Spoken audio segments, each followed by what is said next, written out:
દબાણના અતિક્રમણથી બાલાપર બુદ્રો અબડાસાના રહીશને આફ્રિકાથી વતન દોડી આવવું પડ્યું. બાલાપર ગામે જમીનના રસ્તા પર દબાણના આક્ષેપ ઉઠી રહ્યા છે. અરજદારને આફ્રિકાથી વતન કચ્છ આવી રજૂઆત કરવાની ફરજ પડી છે. ગામના તલાટી, તાલુકા વિકાસ અધિકારી સહિતનાઓને છેલ્લા 12 મહિનાથી અનેક વખત રજૂઆત કરવા છતાં પણ જરૂરી પગલાં ન લેવાતા અને ન્યાય ન મળતા કલેક્ટરને રૂબરૂ મળી બાલાપર બુદ્રો ગામના અને આફ્રિકા વસતા સમીરભાઈ ભાનુશાલી દ્વારા રજૂઆત કરાશે. હલો, મારું નામ છે સમીર કરમસિંહ ભાનુશાલી, ગામ બાલાપર, તાલુકો અબડાસો. હું અહીંયા મારા પ્લોટ ઉપર આવ્યો છું અને જોઉં છું આ લોકોએ દબાણ કરી બેઠા છે. અતિક્રમણ, દબાણ માફિયા, જગ્યા માફિયા લોકો. હું 1 વર્ષથી કોર્ટમાં લડું છું. બધી જગ્યાએ તલાટીઓ, ટીડીઓ બધામાં અરજીઓ કરી છે. અરજીઓ કરવા પછી ખાલી લોકો પેપર પર કામ કરે છે, કોઈ જવાબ આપતા નથી. પછી છેવટે હું આફ્રિકાથી આવ્યો, 3 વાર આવ્યો છું. આ વખતે પણ આફ્રિકાથી આવ્યો છું અને સીધું કલેક્ટર ઓફિસમાં ગયો હતો. ત્યાં મને સારો જવાબ મળ્યો. એ લોકોએ મને આશ્વાસન આપ્યું છે આવતીકાલે તમે કાગળિયા લઈને આવો અને અમને તમારાનું નિરાકરણ કરી આપીશું. પણ અમે પાછા અમારા ગામે આવ્યા છીએ અને આ જગ્યા દેખાણી છે. અમારે બહાર જવાનો રસ્તો છે અને આ દબાણ કર્યું. છેલ્લા 2 મહિનાથી આ દબાણ કર્યું છે. કોઈ તલાટી, સરપંચ કે કોઈ તાલુકા અધિકારી અમારું સાંભળતા નથી.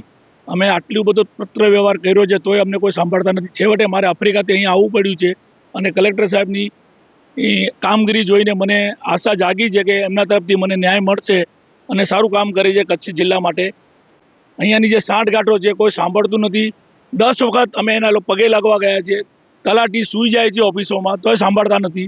ટીડી ઓફિસમાં પણ અમે લોકો આટલું બધું કર્યું છે તોય સાંભળતા. છેવટે અમે કલેક્ટરના શરણે ગયા છીએ અને કલેક્ટર સાહેબે અમને આશ્વાસન આપ્યું છે અને તમારું બધું કામ સારું થઈ જશે, તમે કાલે કાગળિયા લઈને આવો, તમે જોઈને આના પર સખ્ત કાર્યવાહી કરીશું અને પગલાં લેશું એવી અમને આશા છે. અમારી પ્રશાસનિક માંગણી છે અમારો ન્યાય કરો અને આ જગ્યાનો રસ્તો ખુલ્લો કરો અને જે પણ દબાણ હટાવવાની કોશિશ કરો જેથી કરીને અમારો આવવા જવાનો રસ્તો બાકી રહે. અને તે સિવાય પણ એ લોકોએ ગામમાં સરકારી જમીન ઉપર દબાણ કર્યું છે. 1 નથી 10 જગ્યાઓ બનાવી છે અહીંયા. એના પર પણ અમે એનું ધ્યાન દોરીશું કે બીજાનું પણ કામ થાય, બીજાનું પણ ભલું થાય. આ બાબતમાં કેમ પગલાં નથી લેવાતા તલાટીઓ, તંત્ર કેમ પગલાં નથી લેતું? શું કારણ હોઈ શકે?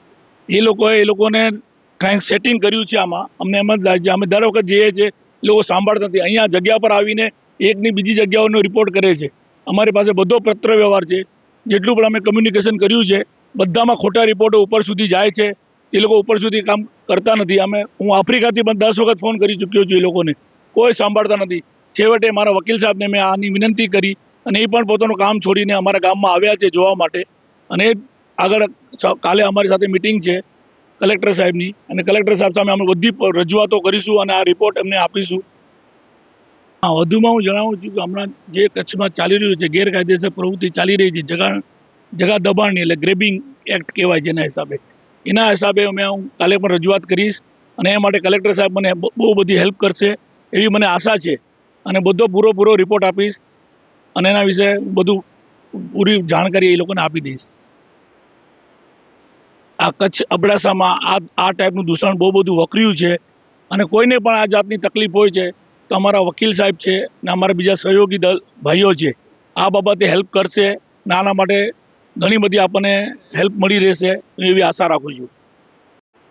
સપ્ટેમ્બર મહિનાથી નોટિસ વ્યવહાર અમારે ચાલુમાં છે તલાટી શ્રી બાલાપર અને સરપંચ શ્રીને કે અહીંયા કને જે મોટા પાયે જે પાછળના ભાગે જે મકાન દેખાય છે એ મકાનનું બાંધકામ ચાલુમાં હતું ત્યારથી અમે લોકો પત્ર વ્યવહાર કરીએ છીએ ને લગભગ 8 થી 10 વાર અમે અહીંયા સ્થાનિક જગ્યાએ તલાટીને ને સરપંચને જાણ કરી ગયા છીએ, બતાવી ગયા છીએ કે અહીંયા કને જે દબાણ કર્યું છે કોઈ જાતનું પરવાનગી વગર ને કોઈની માલિકીની જગ્યા નથી, સરકારી પડતર જમીન છે, એ ખુલ્લી જમીન રાખવાની છે. એ જગ્યાએ મકાન મોટા પાયે અહીંયા દબાણ કરવામાં આવેલું છે.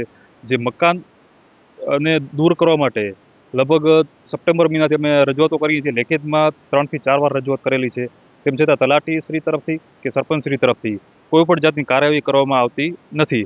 ને અત્યારે જોવામાં આવે તો પાછળ જે મકાન કર્યું છે એ તો કર્યું છે, એ ઉપરાંતમાં 2 મહિનાથી બીજી વધારાની દિવાલ ઊભી કરી છે, વધારાનું દબાણ કરેલું છે. તેમ છતાંય ટીડીઓ કે તલાટીશ્રી કોઈ પણ જાતનું કંઈ કાર્યવાહી કરી શકતા નથી. જેના માટે અમે કલેક્ટરશ્રીને અરજી કરેલી છે ને આવતીકાલે કલેક્ટર સાહેબને મળી અને જે ખોટા ગેરકાયદેસર દબાણ ખુલ્લી જમીનોમાં જે દબાણ કરવામાં આવે છે એ દૂર કરવા માટે અમે રજૂઆત કરશું. હું દીપક શંકરલાલ ભાનુશાલી, સમીરભાઈ જો ભાજો છોકરો, इन प्लॉट ते असीं 12 महीने थी करियूं था प्रोसेस। हाणे प्लॉट तव्हांखे वताईं थो हितां ही असांजे रस्ते में जॻह ये लोग ॿधियो नो।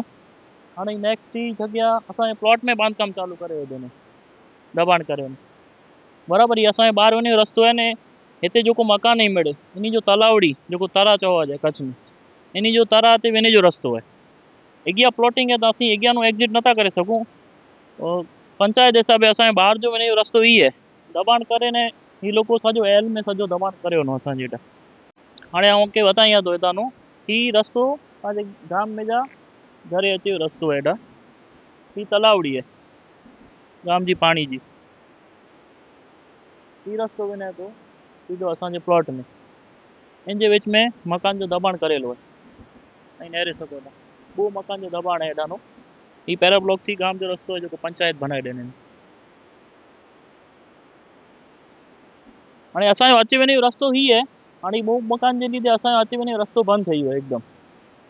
अचे वञे जो कोई चांस न आहे। ने तलावड़ी ते अचे जो बि कोई चांस न आहे, ॿाहिरि वञण जो बि कोई चांस न आहे असांजे प्लॉट में। ही सॼो रस्तो आहे। हाणे प्रशासन से मुंहिंजी रिक्वेस्ट है जेको आहे तात्कालिक पगला गिने में अचे। असीं 12 महीने थी दौड़ूं वेठा, हाणे थकी रहिया आहियूं दौड़ी दौड़ी ने। तॾहिं असीं न्यूज़ ने मीडिया खे बुलायो आहे ने काल कलेक्टर से मीटिंग करे ने असांखे आगे जो स्टेप करिणो आहे।